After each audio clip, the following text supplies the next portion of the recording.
ಈ ಸದಸ್ಯರು ಬ್ಲಾಕ್ ಕಾಂಗ್ರೆಸ್ ಅಧ್ಯಕ್ಷರಾದಂಥ ಮಂಜುನಾಥ್ ಅವರು ಮತ್ತು ನಮ್ಮ ಮಾಧ್ಯಮ ವಿಭಾಗದ ಮಹೇಶ್ ಅವರು ಉಪಸ್ಥಿತರಿದ್ದಾರೆ. ಈ ಒಂದು ಪತ್ರಿಕಾಗೋಷ್ಠಿ ಕರೆದಿರ್ತಕ್ಕಂಥ ಉದ್ದೇಶ ರಾಷ್ಟ್ರೀಯ ಶಿಕ್ಷಣ ನೀತಿ ಏನು ಆತಾತುರವಾಗಿ ಜಾರಿಗೊಳಿಸುವಂಥ ಪ್ರಯತ್ನ ಕೇಂದ್ರ ಮತ್ತು ರಾಜ್ಯ ಸರ್ಕಾರ ಮಾಡ್ತಾ ಇದೆ. ಇದರ ಬಗ್ಗೆ ನನ್ನ ಒಂದು ಅನಿಸಿಕೆಯನ್ನು ಹಂಚಿಕೊಳ್ಳಿಕ್ಕೆ, ಜೊತೆಗೆ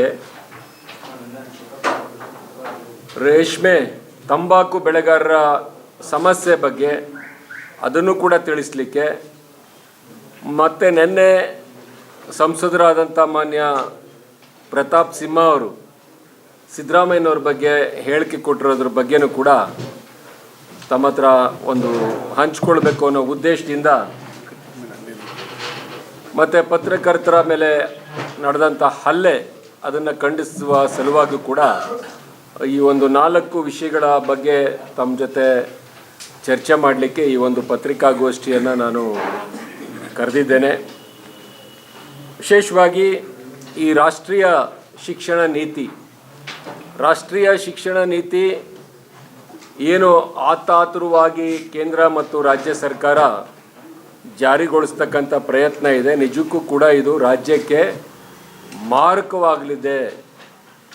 ವಿಶೇಷವಾಗಿ ಪ್ರಾಚೀನತೆಯತ್ತ ಮುಖ ಮಾಡುತ್ತಿರುವ ಹಾಗೂ ಹಿಮ್ಮುಖ ಚಲನೆಯ ರಾಷ್ಟ್ರೀಯ ಶಿಕ್ಷಣ ನೀತಿ ಅಂದರೆ ಯಾವತ್ತೂ ಕೂಡ ಫಾರ್ವರ್ಡ್ ಇರಬೇಕು, ಮುನ್ನೋಟ ಇರಬೇಕು.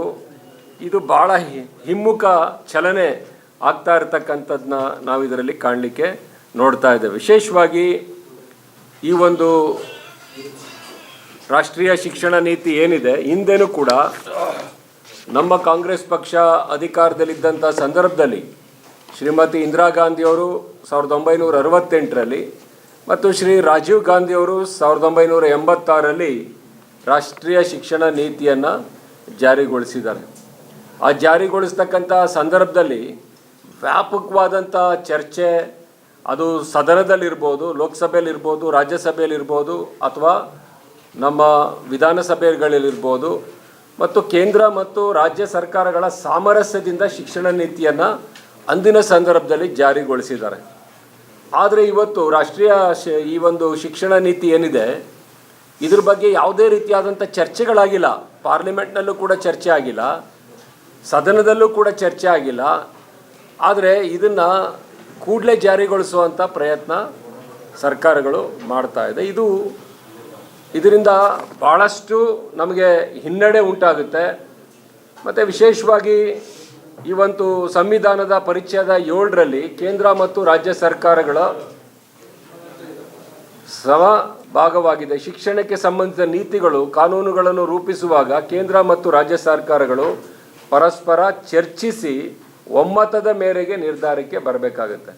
ಆದರೆ ಇಲ್ಲಿ ಸದನ ನಡೀತಿದೆ, ಈ ಶಿಕ್ಷಣ ನೀತಿ ಬಗ್ಗೆ ಚರ್ಚೆನೂ ಕೂಡ ಆಗಿಲ್ಲ. ಆದರೆ ಕರ್ನಾಟಕ ರಾಜ್ಯದಲ್ಲಿ ವಿಶೇಷವಾಗಿ ದೇಶದಲ್ಲೇ ಪ್ರಪ್ರಥಮ ಬಾರಿಗೆ ಕರ್ನಾಟಕದಲ್ಲೇ ಈ ಶಿಕ್ಷಣ ನೀತಿ ಜಾರಿಗೆ ತರಬೇಕು ಅನ್ನೋ ಉದ್ದೇಶ ಇಟ್ಕೊಂಡು ಶಿಕ್ಷಣ ಸಚಿವರು ಈಗಾಗಲೇ ಪ್ರಯತ್ನ ಮಾಡ್ತಾ ಇದ್ದಾರೆ. ಸೊ ಹಾಗಾಗಿ ಸರ್ಕಾರಿ ಶಾಲೆಗಳನ್ನ ತಾವು ನೋಡಿದ್ದೀರ, ಅದರ ಅಭಿವೃದ್ಧಿ ಯಾವ ರೀತಿ ಇದೆ ಮತ್ತು ಶಿಕ್ಷಕರ ಸಮಸ್ಯೆ ಏನಿದೆ, ಮತ್ತು ಭಾಳಷ್ಟು ಕಡೆ ಶಿಕ್ಷಕರ ಒಂದು ಪೋಸ್ಟ್ ಖಾಲಿ ಇರ್ತಕ್ಕಂಥದ್ದನ್ನ ನಾವು ನೋಡಿದ್ದೇವೆ. ಹಾಗಾಗಿ ಮೊದಲು ಶಾಲೆಗಳ ಅಭಿವೃದ್ಧಿ, ಇದ್ರ ಬಗ್ಗೆ ಹೆಚ್ಚು ಸರ್ಕಾರ ಆದ್ಯತೆಯನ್ನು ಕೊಡಬೇಕಾಗುತ್ತೆ. ಮತ್ತು ವಿಶೇಷವಾಗಿ ಈ ಹೊಸ ಶಿಕ್ಷಣ ನೀತಿಯಲ್ಲಿ ಸಂವಿಧಾನ ಮತ್ತು ಸರ್ಕಾರದ ಆದ್ಯ ಕರ್ತವ್ಯಗಳನ್ನು ಸಾಧಿಸುವ ಬಗ್ಗೆ ಯಾವುದೇ ಸ್ಪಷ್ಟ ಉಲ್ಲೇಖಗಳಿಲ್ಲ. ಇದರಲ್ಲಿ ಈ ಸಂವಿಧಾನವನ್ನು ಸರಿಯಾದ ರೀತಿಯಲ್ಲಿ ಅರ್ಥೈಸಿಕೊಂಡು ಈ ಒಂದು ರಾಷ್ಟ್ರೀಯ ಶಿಕ್ಷಣ ನೀತಿಯನ್ನು ರೂಪಿಸಬೇಕಾಗಿತ್ತು. ಅಂಥ ಪ್ರಯತ್ನ ಯಾವುದೂ ಕೂಡ ಆಗ್ತಾ ಇಲ್ಲ. ಮತ್ತು ವಿಶೇಷವಾಗಿ ಈ ಕೇಂದ್ರ ಸರ್ಕಾರ ಮೊದಲು ಮಾಡಬೇಕಾಗಿರ್ತಕ್ಕಂಥದ್ದು, ಬಜೆಟ್ನಲ್ಲಿ ನಮ್ಮ GDPಯ 6% ಹಣವನ್ನು ಇದಕ್ಕೆ ಇಡಬೇಕಾಗುತ್ತೆ. ರಾಷ್ಟ್ರೀಯ ಶಿಕ್ಷಣ ನೀತಿ ತರಬೇಕಾದ್ರೆ ಬಜೆಟ್ರಿ ಅಲೋಕೇಶನ್ ಭಾಳ ಇದೆ. ಅದರದ್ದು ಯಾವುದೇ ಪ್ರಯತ್ನಗಳು ಕೂಡ ಸರ್ಕಾರ ಮಾಡದೇ ಇರತಕ್ಕಂಥದ್ದನ್ನ ನಾವು ನೋಡ್ತಾ ಇದ್ದೇವೆ. ಮತ್ತು ವಿಶೇಷವಾಗಿ ನಾನು ತಮಗೆ ಕೊಟ್ಟಿರ್ತಕ್ಕಂಥ ಈ ಒಂದು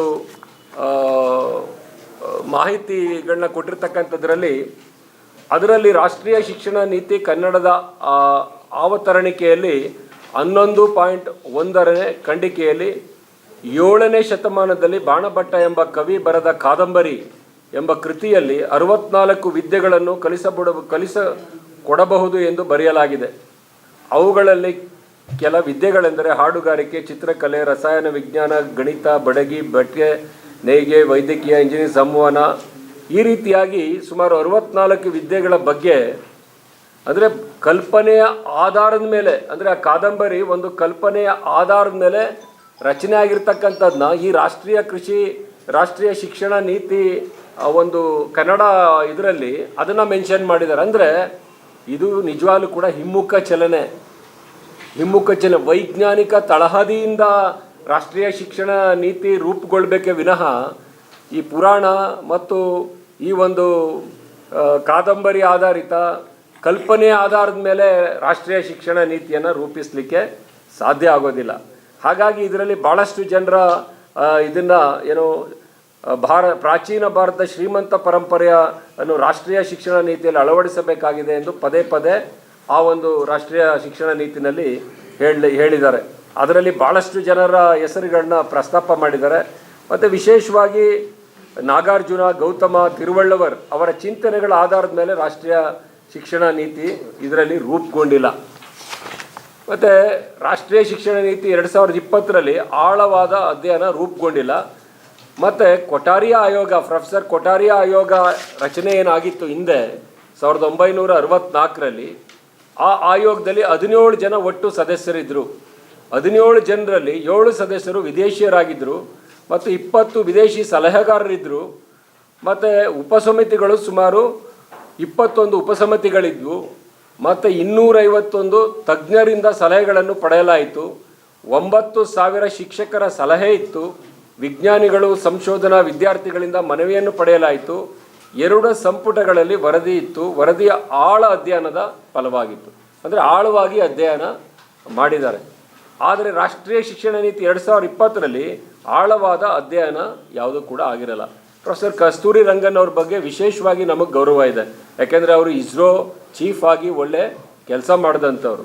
ಆದರೆ ಇಲ್ಲಿ ವಿಶೇಷವಾಗಿ ಕೊನೆ ಪುಟನ ತಾವು ನೋಡಿದಾಗ ಅವರ ಕಸ್ತೂರಿ ರಂಗನ್ ಸಮಿತಿಯ ಸದಸ್ಯರುಗಳು ಯಾರು ಇದ್ದರು ಅಂತಂದರೆ, ಚೇರ್ಮನ್ ಅವರು ಕಸ್ತೂರಿ ರಂಗನ್ ಇದ್ದರು, ವಸುಧಾ ಕಾಮತ್, ಮಂಜುಳಾ ಭಾರ್ಗವ, ರಾಮ್ ಶಂಕರ್ ಕುರಿಲ್, ಟಿ ವಿ ಕಟ್ಟಿಮನಿ, ಕೃಷ್ಣಮೋಹನ್ ತ್ರಿಪಾಠಿ ಮತ್ತು ಮಜರ್ ಅಸೀಫ್, ಎಂ ಶ್ರೀಧರ್, ರಾಜೇಂದ್ರ ಪ್ರಸಾದ್ ಗುಪ್ತಾ, ಶಕೀಲಾ ಶಂಶು, ಇವರಿಷ್ಟು ಜನ ಮಾತ್ರ ಈ ಸಮಿತಿಯ ಸದಸ್ಯರಾಗಿದ್ದಂಥವರು. ಅದರಲ್ಲಿ ಕೆ ಶ್ರೀಧರ್ ಅವರು RSSನ ಸಂಘ ಚಾಲಕರಾಗಿದ್ದರು ಮತ್ತು ABVPಯ ವಿದ್ಯಾರ್ಥಿ ಸಂಘಟನೆಯ ಉಪಾಧ್ಯಕ್ಷರಾಗಿ ಕೆಲಸ ಮಾಡಿದಂಥವ್ರು. ಮತ್ತು ರಾಜೇಂದ್ರ ಗುಪ್ತಾ ಅವರು 2009-14ರ ಲೋಕಸಭಾ ಚುನಾವಣೆಗೆ ಭಾರತೀಯ ಜನತಾ ಪಕ್ಷದ ಪ್ರಣಾಳಿಕೆ ಬರೆದ ಪ್ರಮುಖರಲ್ಲಿ ಒಬ್ಬರು ಅವರು. ಗುಪ್ತಾ ಅವರು ಮತ್ತು ಆರೋಗ್ಯ ಸಚಿವರಾಗಿದ್ದಂಥ ನಡ್ಡಾ ಸಂದರ್ಭದಲ್ಲಿ ಸಲಹೆಗಾರರಾಗಿದ್ದರು. ಅವರಿಗೆ ಭ್ರಷ್ಟಾಚಾರದ ಆರೋಪದಲ್ಲಿ ಗುಪ್ತಾ ಅವರನ್ನು ನಡ್ಡಾ ಅವರು ಸೇವೆಯಿಂದ ವಜಾ ಮಾಡಿದರು. ಅಂದರೆ ಈ ಸಮಿತಿಯಲ್ಲಿ ಇರ್ತಕ್ಕಂಥವರ ಬ್ಯಾಕ್ಗ್ರೌಂಡ್ ಯಾವ ರೀತಿ ಇದೆ ಅಂತಕ್ಕಂಥದ್ದನ್ನು ನಾವು ಯೋಚನೆ ಮಾಡಬೇಕಾಗುತ್ತೆ. ಯಾವುದೇ ಶಿಕ್ಷಣ ತಜ್ಞರಿರ್ಬೋದು, ಎಕ್ಸ್ಪರ್ಟ್ಸ್ ಇರ್ಬೋದು, ಸಂಶೋಧಕರಿರ್ಬೋದು, ಇಂಥವರು ಈ ಕಮಿಟಿಲಿ ಇದ್ದಿದ್ದರೆ ಭಾಳ ಚೆನ್ನಾಗಿರ್ತಕ್ಕಂಥದ್ದು. ಮತ್ತು ಕಸ್ತೂರಿ ರಂಗನ್ ಅವರ ಸಮಿತಿನಲ್ಲಿ ರಾಜೇಂದ್ರ ಪ್ರಸಾದ್ ರಾಜೀನಾಮೆ ಕೊಟ್ಟ ಮೇಲೆ 9 ಜನರು ಮಾತ್ರ ಉಳಿದ್ರು 10 ಜನರಲ್ಲಿ. ಮತ್ತು 64-66ರಲ್ಲಿ ಶಿಕ್ಷಣ ನೀತಿ ರೂಪಿಸಿದ ಕೊಠಾರಿಯಾ ಆಯೋಗದಲ್ಲಿ 17 ಜನರು ಸದಸ್ಯರಿದ್ದರು. ಕಸ್ತೂರಿ ರಂಗನ್ ಸಮಿತಿಯಲ್ಲಿ ಬಹುತ್ವದ ಚಿಂತನೆಗಳ ತಜ್ಞ ಸದಸ್ಯರಲ್ಲಿರುವುದು ನಿಚ್ಚಳವಾಗಿದೆ. ಹಾಗಾಗಿ ಭಾರತದ ವಿವಿಧತೆಗೆ ಧ್ವನಿಯಾಗಬಲ್ಲ ಸದಸ್ಯರನ್ನು ಸಮಿತಿಗೆ ನೇಮಕ ಆಗಿಲ್ಲ. ಯಾವಾಗಲೂ ಕೂಡ ತಜ್ಞರ ಒಂದು ಸಮಿತಿನಲ್ಲಿ ಬ್ಯಾಕ್ಗ್ರೌಂಡ್ ಚೆನ್ನಾಗಿರಬೇಕು. ಭ್ರಷ್ಟಾಚಾರದ ಆರೋಪದಲ್ಲಿರ್ತಕ್ಕಂಥವ್ರು ಮತ್ತು ಒಂದು ಪಕ್ಷಕ್ಕೆ ಒಂದು ಪ್ರಣಾಳಿಕೆ ಕೊಡ್ತಕ್ಕಂಥ ವ್ಯಕ್ತಿಗಳಿರ್ಬೋದು, RSSನಂಥ ಒಂದು ಸಂಸ್ಥೆಯಲ್ಲಿ ಪ್ರಮುಖವಾಗಿ ಕೆಲಸ ಮಾಡ್ತಕ್ಕಂಥವ್ರು, ಇವ್ರನ್ನ ಒಳಗೊಂಡಂಥ ಸಮಿತಿ ಇರ್ತಕ್ಕಂಥದ್ದನ್ನ ನಾವು ಕಡಾಖಂಡಿತವಾಗಿ ವಿರೋಧಿಸ್ತೇವೆ. ಮತ್ತು ವಿಶೇಷವಾಗಿ ಮತ್ತು ಸಂವಿಧಾನದ ಆಶಯಗಳಿಗೆ ವಿರುದ್ಧವಾಗಿರತಕ್ಕಂಥ ರಾಷ್ಟ್ರೀಯ ನೀತಿ. ಯಾವಾಗಲೂ ಕೂಡ ಸಂವಿಧಾನದ 7ನೇ ಅನುಸೂಚಿಯಂತೆ ಶಿಕ್ಷಣವು ಸಮವರ್ತಿ ಪಠ್ಯ ಅಂದರೆ ಕನ್ಕರೆಂಟ್ ಲಿಸ್ಟ್ಲಿರುತ್ತೆ. ರಾಜ್ಯ ಕೇಂದ್ರ ಮತ್ತು ರಾಜ್ಯಗಳ ಸಮಪಾಲಿರುತ್ತೆ. ಮತ್ತು ರಾಜ್ಯ ಸರ್ಕಾರವನ್ನು ಭಾಳಷ್ಟು ವಿಶ್ವಾಸಕ್ಕೆ ತಗೊಂಡು ಕೇಂದ್ರ ಈ ಒಂದು ಶಿಕ್ಷಣ ನೀತಿಯನ್ನು ರೂಪಿಸಬೇಕಾಗಿರುತ್ತೆ. ಆ ಕೆಲಸವನ್ನು ಕೇಂದ್ರ ಸರ್ಕಾರ ಮಾಡಿಲ್ಲ ಅಂತಕ್ಕಂಥದ್ದು ನಮ್ಮ ಆರೋಪ. ಮತ್ತು ವಿಶೇಷವಾಗಿ ಸಂವಿಧಾನದ ಅನುಚ್ಛೇದ 36, 51ರವರೆಗೆ ನಿರ್ದೇಶ ತತ್ವ, ಅತಿ ಮುಖ್ಯವಾಗಿ ಅನುಚ್ಛೇದ 45, 46ರಲ್ಲಿ ಶಿಕ್ಷಣಕ್ಕೆ ಸಂಬಂಧಿಸಿದ ರಾಜ್ಯ ನಿರ್ದೇಶಕ ತತ್ವಗಳಾಗಿವೆ. ಅನುಚ್ಛೇದ 21A ಉಚಿತ, ಕಡ್ಡಾಯ ಮತ್ತು ಗುಣಮಟ್ಟದ ಶಿಕ್ಷಣವನ್ನು ಪ್ರತಿಪಾದಿಸಿದೆ. ಇದ್ರ ಬಗ್ಗೆ, ಈ ಉಚಿತ, ಕಡ್ಡಾಯ ಮತ್ತು ಗುಣಮಟ್ಟದ ಶಿಕ್ಷಣದ ಬಗ್ಗೆ ಈ ಒಂದು ರಾಷ್ಟ್ರೀಯ ಶಿಕ್ಷಣ ನೀತಿನಲ್ಲಿ ಯಾವುದೇ ಪ್ರಸ್ತಾವನೆಗಳನ್ನು ಸಲ್ಲಿಸಿಲ್ಲ ಅವರು. ಅದರಲ್ಲಿ ಯಾವುದೇ ಒಂದು ಪದನೂ ಕೂಡ ಮೆನ್ಷನ್ ಆಗಿಲ್ಲ. 2010ರಲ್ಲಿ ಡಾಕ್ಟರ್ ಮನಮೋಹನ್ ಸಿಂಗ್ ಅವರು ಈ ಒಂದು ಆ್ಯಕ್ಟನ್ನು ಪಾರ್ಲಿಮೆಂಟ್ನಲ್ಲಿ ಕಡ್ಡಾಯ ಮತ್ತು ಉಚಿತ ಶಿಕ್ಷಣದ ರೈಟ್ ಟು ಎಜುಕೇಷನ್ ಆ್ಯಕ್ಟ್ನ ಡಾಕ್ಟರ್ ಮನಮೋಹನ್ ಸಿಂಗ್ ಅವರು ಭಾಳ ಅದನ್ನು ತಂದಿದ್ದಾರೆ. ಇವತ್ತು ಕಡ್ಡಾಯ ಶಿಕ್ಷಣ ಸುಮಾರು 6ರಿಂದ 14 ವರ್ಷದ ಮಕ್ಕಳಿಗೆ ಉಚಿತ ಮತ್ತು ಕಡ್ಡಾಯ ಶಿಕ್ಷಣ ಭಾರತ ದೇಶದಲ್ಲಿ ಸಾಗ್ತಾ ಇರ್ತಕ್ಕಂಥದ್ದು. ಮತ್ತು ವಿಶೇಷವಾಗಿ ಇದರಲ್ಲಿ 4ನೇ ಇದು ನಗರ ಮತ್ತು ಗ್ರಾಮೀಣ ಪ್ರದೇಶದ ವಿದ್ಯಾರ್ಥಿಗಳಿಗೆ ನಡುವಿನ ಕಲಿಕೆಯ ಅಂತರದಲ್ಲಿ ಪರಿಹಾರ ಸೂಚಿಸಿಲ್ಲ. ನೀವು ಉದಾಹರಣೆಗೆ ನೋಡಿ, ಪಟ್ಟಣಕ್ಕೂ ಮೈಸೂರು ಪಟ್ಟಣಕ್ಕೂ ಗ್ರಾಮಾಂತರದಲ್ಲಿರ್ತಕ್ಕಂಥ ನೀವು ಹೆಗ್ಗಡದೇವನ ಕೋಟೆ ಆಗಲಿ ಇನ್ನೊಂದು ಹಳ್ಳಿಗಳಿಗಾಗಲಿ ಆ ಒಂದು ಅಂತರದ ಬಗ್ಗೆ ಈ ಒಂದು ರಾಷ್ಟ್ರೀಯ ಕೃಷಿ ನೀತಿನಲ್ಲಿ ಯಾವುದೇ ರೀತಿಯಾದಂಥ ಪರಿಹಾರವನ್ನು ಸೂಚಿಸಿಲ್ಲ. ವಿಶೇಷವಾಗಿ ನಾವು ಆದ್ಯತೆ, ಯಾಕೆಂದರೆ ಭಾರತ ಗ್ರಾಮಗಳ ಒಂದು ಆಧಾರಿತವಾಗಿರ್ತಕ್ಕಂಥ ದೇಶ. 65% ಗ್ರಾಮೀಣ ಪ್ರದೇಶಗಳ ಒಳಗೊಂಡಂಥ ಪ್ರದೇಶ ನಮ್ಮ ಭಾರತ ದೇಶ. ಇಂಥ ಸಂದರ್ಭದಲ್ಲಿ ಗ್ರಾಮೀಣ ಮತ್ತು ಪಟ್ಟಣ ವಿದ್ಯಾರ್ಥಿಗಳ ನಡುವಿನ ಕಲಿಕೆಯ ಅಂತರಕ್ಕೆ ಪರಿಹಾರ ಒದಗಿಸ್ತಕ್ಕಂಥ ಯಾವುದೇ ಇದರಲ್ಲಿ ಮೆನ್ಷನ್ ಮಾಡದೇ ಇರತಕ್ಕಂಥದ್ದು. ರೀತಿಯಲ್ಲಿ ಶಾಲೆ ಬಿಡುವವರ ಸಂಖ್ಯೆಗೆ ಪರಿಹಾರ ಇಲ್ಲ. ತಮಗೆ ಗೊತ್ತಿದೆ, SSLC ಆದಮೇಲೆ ಭಾಳಷ್ಟು ಜನ ಡ್ರಾಪ್ಔಟ್ ವಿದ್ಯಾರ್ಥಿಗಳಿದೆ. ಅದ್ರ ಬಗ್ಗೆ ಪರಿಹಾರ ಏನು ಅನ್ನೋದ್ರ ಬಗ್ಗೆನೂ ಕೂಡ ಅವರು ಇದರಲ್ಲಿ ಮೆನ್ಷನ್ ಮಾಡಿಲ್ಲ. ಮತ್ತು ಡಿಗ್ರಿ ಓದ್ತಕ್ಕಂಥವ್ರಿಗೆ ಏನು ಮಾಡಿದ್ದಾರೆ, ದುರಂತ ಏನಪ್ಪ ಅಂದರೆ, ಫಸ್ಟ್ ಇಯರ್ ಡಿಗ್ರಿ ಓದ್ತಾರೆ, ಸೆಕೆಂಡ್ ಇಯರ್ ಡಿಗ್ರಿ ಅವ್ರು ಬಿಟ್ಬಿಡ್ತಾರೆ. ಅದಕ್ಕೊಂದು ಸರ್ಟಿಫಿಕೇಟ್ ಕೊಡ್ತೀವಿ ಅಂತಂತಾರೆ. ಅಂದರೆ ಡಿಗ್ರಿ ಮಾಡಿ ಅಂತಕ್ಕಂಥದ್ದಕ್ಕೆ ಉತ್ತೇಜನ ಕೊಡದೇನೆ ಆ ಬ್ರೇಕಪ್ ಪೀರಿಯಡ್ಗೂ ಕೂಡ ಒಂದು ಮಲ್ಟಿಪಲ್ ಎಂಟ್ರಿ ಆ್ಯಂಡ್ ಎಕ್ಸಿಟ್ ಅಂತಕ್ಕಂಥದ್ದನ್ನ ಸೂಚನೆ ಕೊಟ್ಟಿದ್ದಾರೆ. ಅಂದರೆ ಆ ಪದವೀಧರ ಆಗೋದಕ್ಕೂ ಕೂಡ ಮೊಟಕುಗೊಳಿಸ್ತಕ್ಕಂಥ ತಂತ್ರಗಾರಿಕೆ ಇದರಲ್ಲಿ ನಾವು ಕಾಣ್ತಾ ಇದ್ದೇವೆ. ಮತ್ತು ಪ್ರಾಚೀನ ಸಂಸ್ಕೃತಿಗೆ ಮತ್ತು ಸಂಸ್ಕೃತ ಭಾಷೆ ಕಲಿಕೆಗೆ ಅನಗತ್ಯ ಒತ್ತು. ಈಗ ಸಂಸ್ಕೃತ ಇಡೀ ದೇಶದಲ್ಲಿ 1% ಜನ ಗೊತ್ತಿರ್ಬೋದು. ಅನಗತ್ಯವಾಗಿ ಸಂಸ್ಕೃತವನ್ನು ಹೇರೋ ಅಂಥ ಅವಶ್ಯಕತೆ ನಮಗೇನಿಲ್ಲ. ಮತ್ತು ವಿಶೇಷವಾಗಿ ಇತ್ತೀಚಿನ ದಿವಸಗಳಲ್ಲಿ ಆಧುನಿಕ ವೈಜ್ಞಾನಿಕ ತಳಹದಿಯಲ್ಲಿ ಹಿಂದೆ ಏನು ಶಿಕ್ಷಣ ನೀತಿ ರೂಪುಗೊಂಡಿದೆ, ಹಾಗಾಗಿ ಭಾಳಷ್ಟು ಜನ ವಿದ್ಯಾರ್ಥಿಗಳನ್ನು, ರ್ಯಾಂಕ್ ಸ್ಟೂಡೆಂಟ್ಸ್ನ ಹೊರದೇಶದವರು ಕೂಡ ಇವತ್ತು ನಮ್ಮ ದೇಶದಲ್ಲಿ ಯಾರೇ ಗೋಲ್ಡ್ ಮೆಡಲ್, ಈಗ ಮೈಸೂರು ಯೂನಿವರ್ಸಿಟಿ ಇರ್ಬೋದು, ಬೇರೆ ಯಾವುದೇ ಯೂನಿವರ್ಸಿಟಿಲಿ ಆಲ್ಮೋಸ್ಟ್ ಗೋಲ್ಡ್ ಮೆಡಲಿಸ್ಟ್ ಆದಂಥವರು ಉನ್ನತ ಶಿಕ್ಷಣಕ್ಕೆ ವಿದೇಶಿಗಳು ಹೋಗ್ತಾ ಇದ್ದಾರೆ.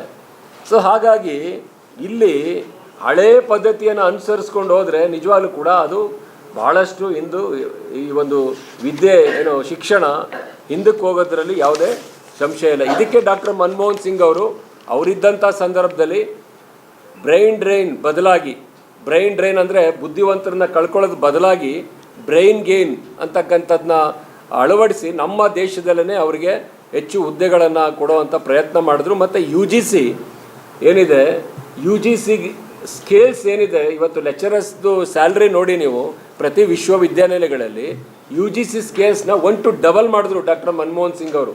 ಇವತ್ತು ಪ್ರೊಫೆಸರ್ಸ್ ಆಗಲಿ, ಅಸೋಸಿಯೇಟ್ ಪ್ರೊಫೆಸರು, ಅಸಿಸ್ಟೆಂಟ್ ಪ್ರೊಫೆಸರು ಸುಮಾರು 1 ಲಕ್ಷಕ್ಕೂ ಹೆಚ್ಚು ಅವರು ಸಂಬಳವನ್ನು ತಗೊಳ್ತಾರೆ. ಅಂದರೆ UGC scale doctor Manmohan Singh ಅವರು ಇರೋವಂಥ ಸಂದರ್ಭದಲ್ಲಿ ಎನ್ಹ್ಯಾನ್ಸ್ ಮಾಡಿದ್ರು. ಅವರಿಗೆ ಎಲ್ಲ ಪ್ರೊಫೆಸರ್ಸು ಮತ್ತು ಯೂನಿವರ್ಸಿಟಿಲಿರ್ತಕ್ಕಂಥ ಆ ಒಂದು ಶಿಕ್ಷಣ ಇವರಿಗೆ ಹೆಚ್ಚು ಮಾಡ್ತಕ್ಕಂಥದ್ದನ್ನ ಮಾಡಿದ್ರು.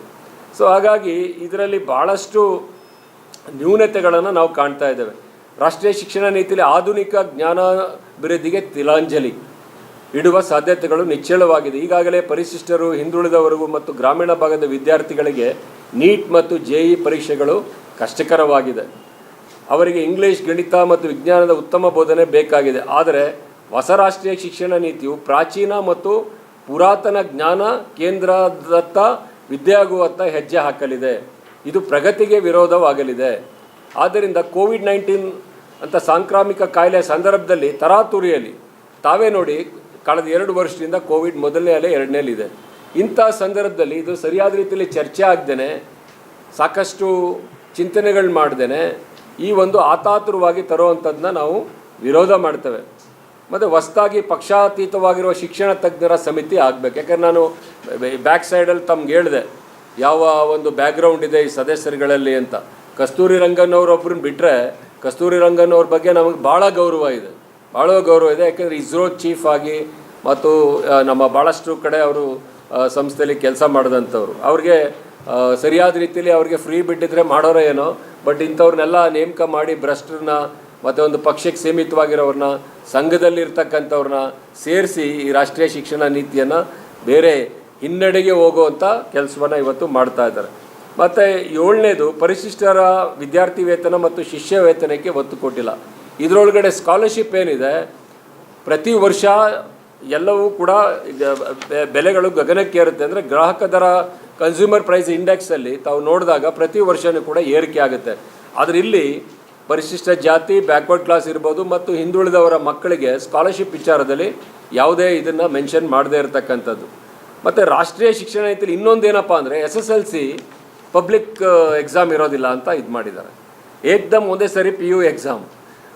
ನಾವೆಲ್ಲ SSLC ಪಬ್ಲಿಕ್ ಎಕ್ಸಾಮು ಅದೊಂದು ಗ್ರಾಮೀಣ ಪ್ರದೇಶ ವಿದ್ಯಾರ್ಥಿಗಳಿರ್ಬೋದು, ಯಾರೇ ವಿದ್ಯಾರ್ಥಿಗಳಿಗೆ ಅದನ್ನು ಫೇಸ್ ಮಾಡಿದ್ಮೇಲೆ ಸೆಕೆಂಡ್ ಇಯರ್ PUC ಫಸ್ಟ್ PUCಗೆ ಇನ್ನೊಂದು ಪಬ್ಲಿಕ್ ಎಕ್ಸಾಮ್ ಆದಾಗ ಅದು ಸುಲಭವಾಗಿ ಕಾಣುತ್ತೆ. ಆದರೆ ಇದರಲ್ಲಿ SSLC ಪರೀಕ್ಷೆ ಇರೋದಿಲ್ಲ ಅಂತೇಳಿ ಮೆನ್ಷನ್ ಮಾಡಿದ್ದಾರೆ.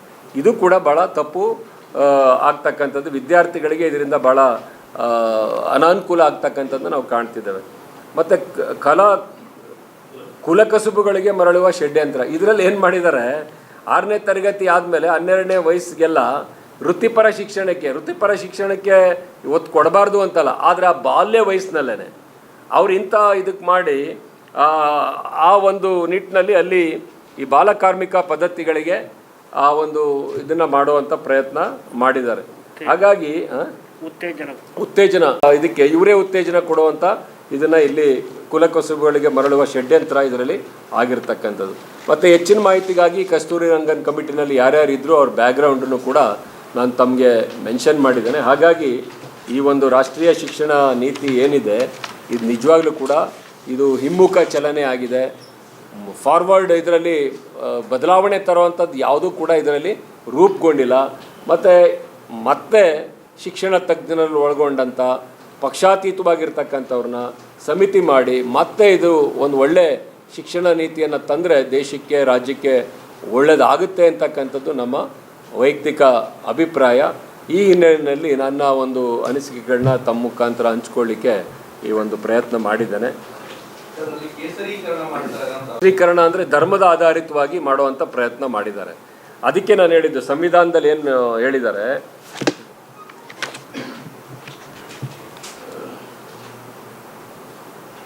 ಖಂಡಿಕೆ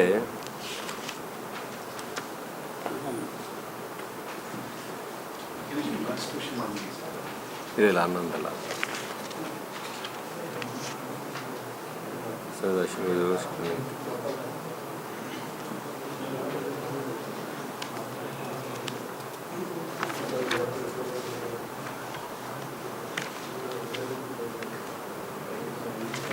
ಇಪ್ಪತ್ತೆಂಟನೇ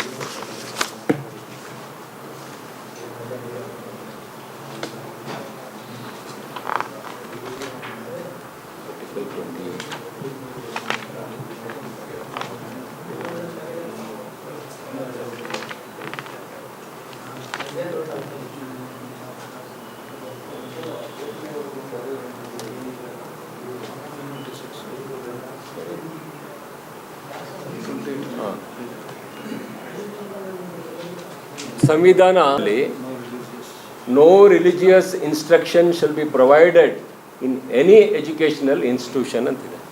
ಸೊ ಇದರಲ್ಲಿ ಧರ್ಮಾಧಾರಿತವಾಗಿ ವಿದ್ಯೆಯನ್ನು ಕಲಿಸುವಂಥ ಪ್ರಯತ್ನ ಮಾಡ್ತಾ ಇದ್ದಾರೆ. ಸೊ ಹಾಗಾಗಿ ಇದರಲ್ಲಿ ನಾನು ಅದನ್ನೇ ಹೇಳಿದ್ದು, ಖಂಡಿಕೆ ಏನು ರಾಷ್ಟ್ರೀಯ ಶಿಕ್ಷಣ ನೀತಿ ಕನ್ನಡ ಅವತರಣಿಕೆ ಏನಿದೆ 11.1ರಲ್ಲಿ ಈ ಯಾರು ಬಾಣಭಟ್ಟ ಎಂಬ ಕವಿ ಬರೆದ ಕಾದಂಬರಿ ಆಧಾರಿತವಾಗಿ ಈ ಒಂದು ಕಲ್ಪನೆ ಆಧಾರಿತ ವೈಜ್ಞಾನಿಕ ತಳಹದಿಯಿಂದ ಕೂಡಿಲ್ಲ, ಕಲ್ಪನೆ ಆಧಾರಿತ ಶಿಕ್ಷಣ ನೀತಿಯನ್ನು ಮಾಡುವಂಥ ಪ್ರಯತ್ನ ಮಾಡ್ತಾ ಇದ್ದಾರೆ. ವೈಜ್ಞಾನಿಕ ತಳಹದಿಯಲ್ಲಿ ಶಿಕ್ಷಣ ರೂಪುಗೊಳ್ಳಬೇಕು ಅಂತಕ್ಕಂಥದ್ದು. ಹಾಗಾಗಿ ಈ ಒಂದು ಸಂವಿಧಾನದಲ್ಲಿ ಈ ಒಂದು ಆರ್ಟಿಕಲ್ 28ರಲ್ಲಿ ಕ್ಲಿಯರ್ ಕಟ್ ಆಗಿ ಹೇಳ್ತಕ್ಕಂಥದ್ದನ್ನ ತೋರಿಸಿದ್ದಾರೆ.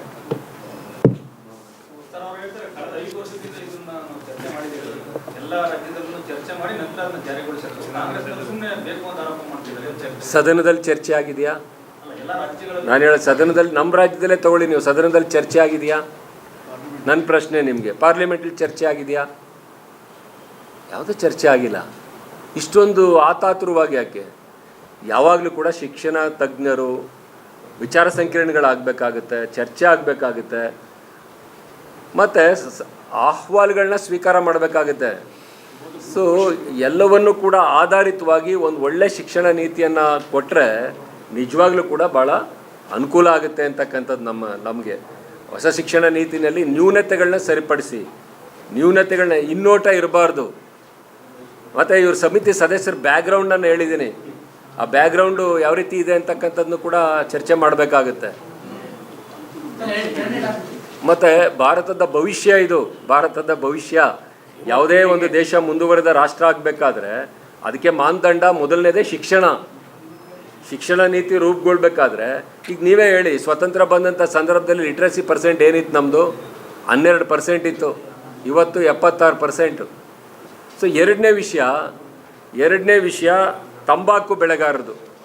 ತಂಬಾಕು ಬೆಳೆ ನಿಮ್ಗೆ ಗೊತ್ತಿದೆ, ನಮ್ಮ ಕರ್ನಾಟಕ ಒಂದು ಏನೋ ಬೆಸ್ಟ್ ವೆರೈಟಿ ಇರ್ತಕ್ಕಂಥದ್ದು ನಮ್ಮಲ್ಲಿ ತಂಬಾಕು. ಆದರೆ ಈಗ ತಂಬಾಕು ಖರೀದಿ ಪ್ರಾರಂಭ ಆಗ್ತಾ ಇದೆ. ತಂಬಾಕು ಖರೀದಿ ಪ್ರಾರಂಭ ಆಗಿರ್ತಕ್ಕಂಥ ಸಂದರ್ಭದಲ್ಲಿ ರೇಟ್ ಸರಿಯಾದ ರೀತಿಯಲ್ಲಿ ಸಿಗಲಿಲ್ಲ ಕಳೆದ ಸಾರಿ ಮತ್ತು ಹಿಂದಿನ ವರ್ಷದಿಂದ. ನಾನಿಲ್ಲಿ ಒಂದು ಸ್ಟ್ಯಾಟಿಸ್ಟಿಕ್ಸ್ ಕೊಟ್ಟಿದ್ದೀನಿ, ಇದನ್ನು ಓದಿದ್ರೆ ಸಾಕು ತಮಗೆ. ಇದರಲ್ಲಿ 2017-18, 2018-19, 2019-20 ಮತ್ತು 20-21. 20-21ರಲ್ಲಿ 1 kg ತಂಬಾಕಿಗೆ ರೈತರಿಗೆ ಸಿಕ್ಕಿರ್ತಕ್ಕಂಥದ್ದು 119 ರೂಪಾಯಿ. 2019-20ರಲ್ಲಿ 124 ರೂಪಾಯಿ. 18-19, 17-18ರಲ್ಲಿ ಉತ್ತಮವಾದಂಥ ಬೆಲೆ ಸಿಕ್ಕಿತ್ತು. ಆದರೆ ಕಳೆದ 2 ವರ್ಷದಿಂದ ರೈತರಿಗೆ ತಂಬಾಕು ಹರಾಜು ಮಂಡಳಿಯಿಂದ ಸರಿಯಾದ ರೀತಿ ಬೆಲೆ ಸಿಗಲಿಲ್ಲ. ಮತ್ತು ರೈತರಿಗೆ ತಗಲುವ ವೆಚ್ಚನೂ ಕೂಡ ಇದರಲ್ಲಿ ಹಾಕಿದ್ದೀನಿ ನಾನು ಆ ಕಾಲಮಲ್ಲಿ. 150 ರೂಪಾಯಿ 1 kg ವೆಚ್ಚ ಬಂದರೆ ಅವ್ರಿಗೆ ಲಾಭನೇ ಇಲ್ಲ, ನಷ್ಟನೇ ಆಗ್ತಾ ಇರ್ತಕ್ಕಂಥದ್ದು. ಸೊ ಹಾಗಾಗಿ ತಂಬಾಕು ಮಂಡಳಿಗೆ ಸಾಕಷ್ಟು ಹಣ ಬರುತ್ತೆ, ಸೆಸ್ ಅಮೌಂಟ್ ಕಲೆಕ್ಟ್ ಆಗುತ್ತೆ. ಈ ಟೊಬಾಕೋಯಿಂದ ಇಡೀ ದೇಶದ ಒಂದು ಆರ್ಥಿಕ ಇದಕ್ಕೇನೇನು ಭಾಳಷ್ಟು ಫಾರಿನ್ ಎಕ್ಸ್ಚೇಂಜ್ ಹಣನೂ ಬರುತ್ತೆ. GST 18% GST ತಗೋತಾರೆ. 9% ಕೇಂದ್ರಕ್ಕೆ ಹೋಗುತ್ತೆ, 9% ರಾಜ್ಯಕ್ಕೆ ಬರುತ್ತೆ. ಆದರೆ ಆ ಟ್ಯಾಕ್ಸ್ ತಗೊಂಡು ಕೋವಿಡ್ ಅಂತ ಸಮಯದಲ್ಲಿ ಸರ್ಕಾರ, ಕೇಂದ್ರ ಆಗಲಿ ರಾಜ್ಯ ಸರ್ಕಾರ ಆಗಲಿ, ತಂಬಾಕು ಬೆಳೆಗಾರರಿಗೆ ತೊಂದರೆ ಆದಂಥ ಸಂದರ್ಭದಲ್ಲಿ ಯಾವುದೇ ಪರಿಹಾರ ಕೊಡಲಿಲ್ಲ. ಅವ್ರಿಗೆ ತಂಬಾಕು ಬೆಳೆಗಾರರಿಗೆ ಯಾವುದೇ ರೀತಿಯಾದಂಥ ಪರಿಹಾರ ಅಂಥ ಸಂದರ್ಭದಲ್ಲೂ ಕೂಡ ಕೊಡಲಿಲ್ಲ. ಮತ್ತು ಏನು ತಂಬಾಕು ಈ ಒಂದು ಹರಾಜು ಕೇಂದ್ರ ಇದೆ, ಅಲ್ಲಿ ರೈತರಿಗೆ ಗೆಸ್ಟ್ ಹೌಸ್ ಥರ ಮಾಡಿದ್ದಾರೆ. ಯಾವುದೇ ಸೌಲಭ್ಯಗಳಿಲ್ಲ. Cess amount ತಗೊಳ್ತೆ. ಸುಮಾರು 2,000 ಕೋಟಿ ರೂಪಾಯಿ ಹಣ ತಂಬಾಕು ಮಂಡಳಿಯಲ್ಲಿದೆ. ಆ ತಂಬಾಕು ಮಂಡಳಿ 2,000 ಹಣ ಇಟ್ಕೊಂಡು ರೈತರಿಗೆ ಯಾವುದೇ ಸವಲತ್ತುಗಳು ಕೊಡ್ದೇನೆ ಮತ್ತು ಸರಿಯಾದ ರೀತಿಯಲ್ಲಿ ಅವರಿಗೆ ಪ್ರೈಸು ಕೂಡ ಕೊಡ್ತಾ ಇಲ್ಲ. ಹಾಗಾಗಿ ನಾವು ಒತ್ತಾಯ ಮಾಡ್ತಕ್ಕಂಥದ್ದು, ಇನ್ನೇನೋ ಖರೀದಿ ಕೇಂದ್ರ ಪ್ರಾರಂಭ ಆಗ್ತಾ ಇದೆ, ಖರೀದಿ ಪ್ರಾರಂಭ ಆಗುತ್ತೆ, ಪರ್ಚೇಸ್ ಸ್ಟಾರ್ಟ್ ಆಗುತ್ತೆ. ಈ ವರ್ಷನಾದರೂ ಕೂಡ ಒಳ್ಳೆ ಬೆಳೆ ಬಂದಿದೆ ಈ ವರ್ಷ ರೈತರಿಗೆ, ಉತ್ತಮವಾದಂಥ ಬೆಲೆನ ಕೊಡಬೇಕು ಅಂತಕ್ಕಂಥದ್ದು ನಮ್ಮ ಒತ್ತಾಯ. ಮೂರನೇದು, ನಿಮ್ಮ ಸ್ನೇಹಿತರು ಪ್ರತಾಪ್ ಸಿಂಹ ಅವರು ನಿನ್ನೆ ಒಂದು ಹೇಳಿಕೆ ಕೊಟ್ಟಿದ್ದಾರೆ. ನನಗೂ ಸ್ನೇಹಿತರೆ, ಇಲ್ಲ ನನಗೂ ಅವ್ರು ಇವತ್ತಿಗೂ ನಾವು ಯಾವುದೇ ಡಿಸ್ಪ್ಯೂಟ್ ಇಲ್ಲ. ಆದರೆ ನಿನ್ನೆ ಅವರ ಹೇಳಿಕೆ ನೋಡಿದೆ ನಾನು, ಇವತ್ತು ಪತ್ರಿಕೆಯಲ್ಲೂ ನೋಡಿದೆ, ನೆನ್ನೆ ಟಿ ವಿಲೂ ನೋಡಿದೆ. ಬಾಲಿಶವಾದಂಥ ಹೇಳಿಕೆ ಕೊಟ್ಟಿದ್ದಾರೆ. ಇಲ್ಲಿ ಸಿದ್ದರಾಮಯ್ಯನವ್ರ ವಿಷಯ ಪ್ರಸ್ತಾವ ಮಾಡ್ತಕ್ಕಂಥದ್ದು ಅನಾವಶ್ಯಕ. ಅವರಿಗೆ ಸಿದ್ದರಾಮಯ್ಯನವ್ರು ಏನು ಹೇಳಿರ್ತಕ್ಕಂಥದ್ದು, ದೇವಾಲಯನ ಒಡೆದಿದ್ದು ನೀವು ತಪ್ಪು ಅಂತಕ್ಕಂಥ ಮಾತನ್ನು ಅವರು ಹೇಳಿದ್ದಾರೆ. ಪ್ರತಾಪ್ ಸಿಂಹ ಅವ್ರು ಏನು ಅಂದರೆ, ಏನು ಹಿಂದೂ ಧರ್ಮನ ನಾವೇ ಗುತ್ತಿಗೆ ತಗೊಂಡ್ಬಿಟ್ಟಿದ್ದೀವಿ, ಇದು ಹಿಂದೂ ಧರ್ಮ ಯಾರಿಗೂ ಅಲ್ಲ, ಇದು ನಮ್ಮದೇ, ಭಾರತೀಯ ಜನತಾ ಪಕ್ಷದ್ದೇ ಅಂತಕ್ಕಂಥ ಹಿನ್ನೆಲೆಯಲ್ಲಿ ಅವರು ಸಿದ್ದರಾಮಯ್ಯನವ್ರ ಬಗ್ಗೆ ಲಘುವಾಗಿ ಮಾತನಾಡಿದ್ದಾರೆ. ಇದನ್ನು ನಾವು ಬಲವಾಗಿ ಖಂಡಿಸ್ತೇನೆ. ವಿಶೇಷವಾಗಿ ದೇವಾಲಯ ಆದೇಶ ಕೊಟ್ಟಿರ್ತಕ್ಕಂಥವ್ರು ಯಾರು? ಚೀಫ್ ಸೆಕ್ರೆಟರಿ, ಕರ್ನಾಟಕ ರಾಜ್ಯದ ಮುಖ್ಯ ಕಾರ್ಯದರ್ಶಿಗಳ ಆದೇಶದ ಮೇರೆಗೆ, ಆದೇಶ ಪತ್ರನೂ ಕೂಡ ನನ್ನ ಹತ್ರನೇ ಇದೆ. ಆದೇಶ ಚೀಫ್ ಸೆಕ್ರೆಟರಿ ಹೊರಡಿಸ್ಬೇಕಾದ್ರೆ ಚೀಫ್ ಸೆಕ್ರೆಟರಿ ಏನೇ ಆದೇಶ ಹೊರಡಿಸಿದ್ರು ಕೂಡ ಅದು ಕರ್ನಾಟಕ ರಾಜ್ಯ ಸರ್ಕಾರದ ಒಂದು ನಿಲುವು. ಅದು ಸುಪ್ರೀಂ ಕೋರ್ಟ್ನ ಆದೇಶ ಮತ್ತು ರಾಜ್ಯ ಸರ್ಕಾರದ ಆದೇಶ, ಸುಪ್ರೀಂ ಕೋರ್ಟು ಮತ್ತು ಹೈಕೋರ್ಟ್ನ ಆದೇಶ ಏನೇ ಇದ್ರೂ ಅದನ್ನು ಪಾಲನೆ ಮಾಡಬೇಕಾದ್ರೆ ಮುಖ್ಯಮಂತ್ರಿಗಳು ಮತ್ತು ಸಚಿವ ಸಂಪುಟದ ಅನುಮತಿ ತಗೊಂಡೇ ಈ ಒಂದು ಆದೇಶವನ್ನು ಹೊರಡಿಸಿರ್ತಕ್ಕಂಥದ್ದು. ಆ ಆದೇಶದ ಮೇಲೆ ಅಧಿಕಾರಿಗಳು ಕ್ರಮವನ್ನು ತಗೊಂಡಿದ್ದಾರೆ. ಹಾಗಾಗಿ ಸರ್ಕಾರದ ಲೋಪದೋಷಗಳನ್ನ ಬದಿಗಿಟ್ಟು ಇನ್ನೊಬ್ಬರ ಮೇಲೆ ಆರೋಪ ಹೊರಿಸ್ತಕ್ಕಂಥದ್ದು ಒಳ್ಳೆ ಬೆಳವಣಿಗೆ ಅಲ್ಲ. ಮತ್ತು ಧರ್ಮವನ್ನು ಯಾವತ್ತೂ ಕೂಡ ರಾಜಕಾರಣಕ್ಕೆ ತರಬಾರ್ದು. ಧರ್ಮ ಏನಿದ್ರೂ ಕೂಡ ನಮ್ಮ ಮನೆಗಳಲ್ಲಿ ಆಚರಣೆಗೆ, ಹಬ್ಬಗಳು ಕೂಡ ನಮ್ಗೆ ಆಚರಣೆ, ಅದನ್ನು ನಾವು ರಾಜಕೀಯಗೊಳಿಸಿ ಅದರಿಂದ ಮತ ಸೆಳೆಸ್ತಕ್ಕಂಥ ತಂತ್ರ ಮೊದಲಿಂದನೂ ಕೂಡ BJPಯವರು ಮಾಡ್ತಾ ಇದ್ದಾರೆ. ಇವತ್ತು ಆ ದೇವಾಲಯನ ಅವರು ಕೆಡವಿದ್ದಾರೆ. ಪಕ್ಕದಲ್ಲಿ ಜಾಗ ಇದೆ, ನಾನು ಕೂಡ ಆ ಸ್ಥಳಕ್ಕೆ ಹೋಗಿದ್ದೆ. ಜಾಗ ಇದೆ, ಹುಚ್ಚಗಣಿ ನಂಜನಗೂಡು ತಾಲೂಕು. ಮತ್ತು ಆ ದೇವಾಲಯನ ಬೆಳಗಿನ ಜಾವ 4 ಗಂಟೆಗೆ ಡೆಮಾಲಿಷ್ ಮಾಡಿದ್ದಾರೆ. ಗ್ರಾಮಸ್ಥರನ್ನ ಕುಳಿತು ಚರ್ಚೆ ಮಾಡಿ ಪರ್ಯಾಯನ ಸೂಚಿಸಿ ಮಾಡ್ಬೋದಿತ್ತು. ಯಾಕಂದ್ರೆ ನಾನು ಕೂಡ MP ಇದ್ದಾಗ ರಾಷ್ಟ್ರೀಯ ಹೆದ್ದಾರಿನ ಏನು ನಂಜನಗೂಡು ಮೈಸೂರು 4 ಲೇನ್ ಇರ್ಬೋದು, ನರಸೀಪುರ, ಕೊಳ್ಳೇಗಾಲ, ಇವೆಲ್ಲ ಆ ಸಂದರ್ಭದಲ್ಲಿ ಮೂಗೂರು ಹತ್ರ ಮಧ್ಯನೇ ಬಂದುಬಿಟ್ಟಿತ್ತು, ರಸ್ತೆಗೆ ಅಂಟ್ಕೊಂಡು ಬಂದಿತ್ತು. ನಾನು 2 ಸಾರಿ ಗ್ರಾಮಸ್ಥರ ಸಭೆ ಕರೆದು ಅವ್ರ ಮನವೊಲಿಸಿ ಪಕ್ಕಕ್ಕೆ ಮಾಡಿಕೊಡ್ತೀವಪ್ಪ, ನಾವೇ ಇಲಾಖೆಯಿಂದ ಮಾಡಿಸ್ತೀವಿ ಅಂತೇಳಿ ಅವ್ರಿಗೆ ಒಪ್ಪಿಸಿ ಅದನ್ನು ಶಿಫ್ಟ್ ಮಾಡಿಸ್ತೀವಿ. ಆ ರೀತಿಯಾದಂಥ ಪ್ರಯತ್ನ ಇಲ್ಲಿ ನಡೆದಿಲ್ಲ. ಸೊ ಹಾಗಾಗಿ ಸಿದ್ದರಾಮಯ್ಯನವ್ರ ಬಗ್ಗೆ ಮಾತನಾಡಬೇಕಾದ್ರೆ ಸ್ವಲ್ಪ ಯೋಚನೆ ಮಾಡಬೇಕು. ಈ ರಾಜ್ಯದ ಮುಖ್ಯಮಂತ್ರಿಗಳಾಗಿದ್ದಂಥವ್ರು, ಉಪಮುಖ್ಯಮಂತ್ರಿಗಳಾಗಿದ್ದಂಥವ್ರು, ಒಳ್ಳೆ ಕೆಲಸ ಮಾಡಿದಂಥವ್ರು, ಬರೀ ಧರ್ಮಾಧಾರಿತವಾಗಿ ರಾಜಕಾರಣ ಮಾಡೋರಲ್ಲ. ಹಿಂದೂ ಧರ್ಮ ನಿಮ್ಮ ಮನೆ ಸ್ವತ್ತಲ್ಲ, ಭಾರತೀಯ ಜನತಾ ಪಕ್ಷದ ಸ್ವತ್ತಲ್ಲ ಹಿಂದೂ ಧರ್ಮ ಎಲ್ರಿಗೂ ಸೇರಿದಂಥದ್ದು.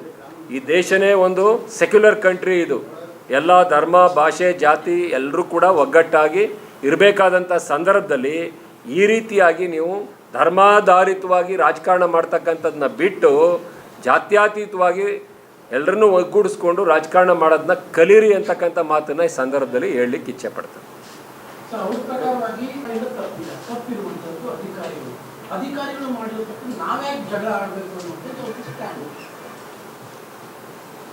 ಸಿದ್ದರಾಮಯ್ಯನವ್ರ ಮೇಲೆ ಯಾಕೆ ಆರೋಪ ಮಾಡಬೇಕು? ಸಿದ್ದರಾಮಯ್ಯ ಇದು ರಾಜಕಾರಣ ಅಲ್ವಾ ಇದು? ಸಿದ್ದರಾಮಯ್ಯನವ್ರು ಏನು ಹೇಳಿದ್ರು, ಸರ್ಕಾರ ಏನು ಆದೇಶ ಹೊರಡಿಸಿದೆ, ಆ ದೇವಾಲಯ ಒಡೆದಿರ್ತಕ್ಕಂಥ ತಪ್ಪು ಪರ್ಯಾಯ ವ್ಯವಸ್ಥೆ ಮಾಡಿ ಅಂತ ಹೇಳಿದ್ರು ಸಿದ್ದರಾಮಯ್ಯನವರು. ಅಷ್ಟಕ್ಕೇನೆ ಸಿದ್ದರಾಮಯ್ಯನವ್ರ ಮೇಲೆ ಇವರು ಆರೋಪ ಮಾಡಿದ್ರಲ್ಲ, ಯಾವ ಆಧಾರದ ಮೇಲೆ ಆರೋಪ ಮಾಡ್ತಾರೆ?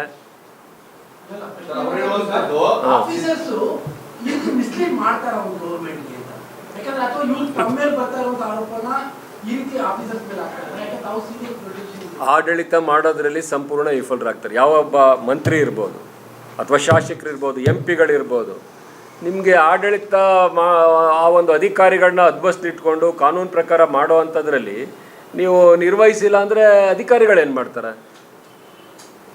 ಯಾವತ್ತೂ ಕೂಡ ಈಗ ಮುಖ್ಯಮಂತ್ರಿಗಳು, ಈ ರಾಜ್ಯದ ಮುಖ್ಯಮಂತ್ರಿಗಳು ಈ ರಾಜ್ಯದ ಆಗುವಗಳಿಗೆ ಅವರೇ ಜವಾಬ್ದಾರರು. ಮತ ಕೊಟ್ಟು ಜನ ನಿಮ್ಗೆ ಕಳಿಸಿರೋದೇನಕ್ಕೆ? ಒಳ್ಳೆ ಆಡಳಿತ ಕೊಡಿ ಅಂತ. ಅಧಿಕಾರಿ ಮೇಲೆ ಆರೋಪ ಹೊರ್ಸಕ್ಕೆ ನೀವ್ಯಾರು? ನಾನು ಒಂದು ಉದಾಹರಣೆ ಕೊಡ್ತೀನಿ. ಇಬ್ಬರು ಜಗಳ ಬಂತು ಇಲ್ಲಿ. ಒಂದು ಕಾರ್ಪೊರೇಷನ್ ಕಮಿಷನರು, ಇನ್ನೊಂದು DC. ಎಲ್ಲಿಗೋಯ್ತು ಕೊನೆಗೆ ನ್ಯಾಯ? ಚೀಫ್ ಸೆಕ್ರೆಟರಿ ಅಲ್ಲ, ಸ್ವಾಮೀಜಿಯವ್ರ ಹತ್ರ ಹೋಗಳು ಏನೋ ನಿಂತ್ಕೊಂಡ್ಬಿಟ್ರು. ಹಿಂಗೆ ಇಡೀ ಆಡಳಿತ ವ್ಯವಸ್ಥೆ ಸ್ವಾಮೀಜಿಯವ್ರ ಹತ್ರ ಹಿಂಗೆ ನಿಂತ್ಕೊಂಡ್ಬಿಟ್ರು. ಅಂದರೆ ಇವ್ರಿಗೆ ಈ ಉಸ್ತುವಾರಿ ಸಚಿವರು ಇದ್ದಾರಲ್ಲ, ಅವರು ನಿರ್ವಹಣೆ ಮಾಡ್ಲಿಕ್ಕಾಗಲ್ವಾ? ಮಧ್ಯವಹಿಸ್ಕೋಬೇಕಾ ಸ್ವಾಮೀಜಿಯವರು? ಸ್ವಾಮೀಜಿಯವರು ಪಾಪ ದೊಡ್ಡ ಮನುಷ್ಯರು, ಅಂಥದ್ರಲ್ಲೂ ಕೂಡ ಒಳ್ಳೆ ಬುದ್ಧಿ ಹೇಳಿ ಕಳಿಸಿದ್ದಾರೆ. ಆದರೆ ಇವ್ರಿಗೆ ಆಡಳಿತ ಮಾಡೋದ್ರಲ್ಲಿ ವಿಫಲ ಅಂತ ಎದ್ದು ಕಾಣುತ್ತಲ್ಲ.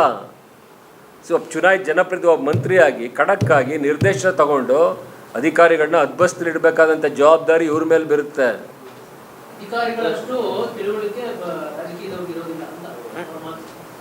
ಅಂದರೆ ಅವ್ರ ಮಾತು ಅಂದರೆ ಅದರಲ್ಲೇ ತೋರಿಸುತ್ತೆ ಅವ್ರದ್ದು ನಿಸ್ಸಹಾಯಕತನ ಅಂತಾರಲ್ಲ, ನಿಸ್ಸಹಾಯಕತನ ಅದರಲ್ಲೇ ತೋರಿಸುತ್ತೆ. ಸಿದ್ದರಾಮಯ್ಯ ಅವರ ಹೆಸರನ್ನ ತಂದಂತದ್ದು ಅವರು ಸಿಎಂ ಆಗಿದ್ದಂತ ಕಾಲಾವಧಿಯಲ್ಲೂ ಸಹ ಈ ಒಂದು ಪ್ರಾಸೆಸ್ ನಡೀತಾ ಇತ್ತು.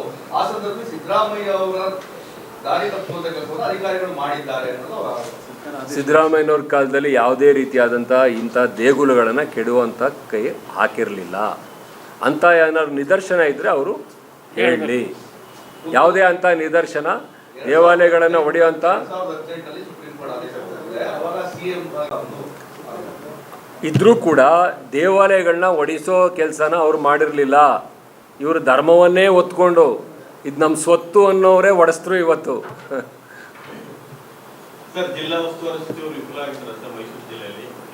ಒಂದರಲ್ಲ, ಸಂಪೂರ್ಣ ವಿಫಲ. ಮೈಸೂರಿಗೆ ಕೆಟ್ಟ ಹೆಸರು ಬಂದೋಯ್ತು. ಯಾಕೆ ಅಂದರೆ ಕೋವಿಡ್ ನಿರ್ವಹಣೆಯಲ್ಲೂ ಸಂಪೂರ್ಣ ವಿಫಲ, ಅಧಿಕಾರಿಗಳಲ್ಲಿ ವೈಮನಸ್ಯ, ಮತ್ತು ಹಾಡಗ್ಲಲ್ಲೇ ದರೋಡೆ, ಅತ್ಯಾಚಾರ.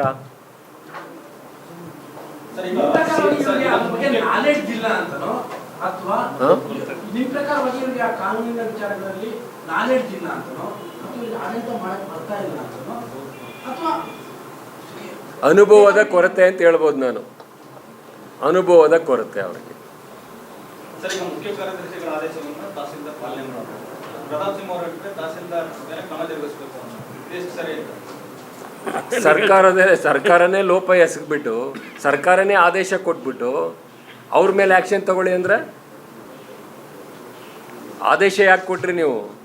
ಆದೇಶ ಕೊಡೋಕ್ಕೆ ಮುಂಚೆ ಕುಳಿತು ಚರ್ಚೆ ಮಾಡಬೇಕಾಗಿದೆ ಸಾಧಕ ಬಾಧಕವನ್ನು.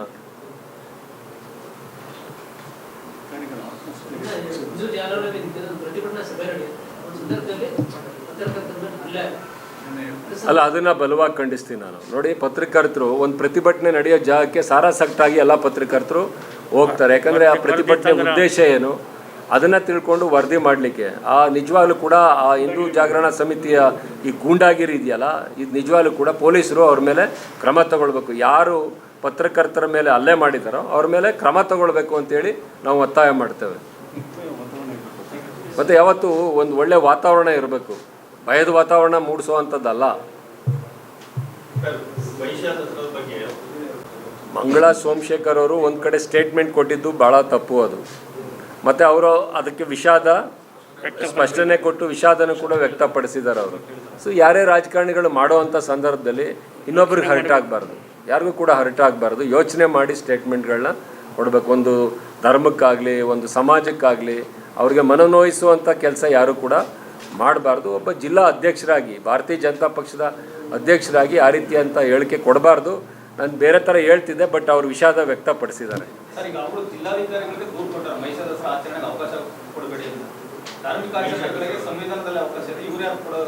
ನಿರ್ಧಾರ ಜಿಲ್ಲಾಧಿಕಾರಿಗಳು ಮಾಡ್ತಾರೆ ಅದು. Thank you.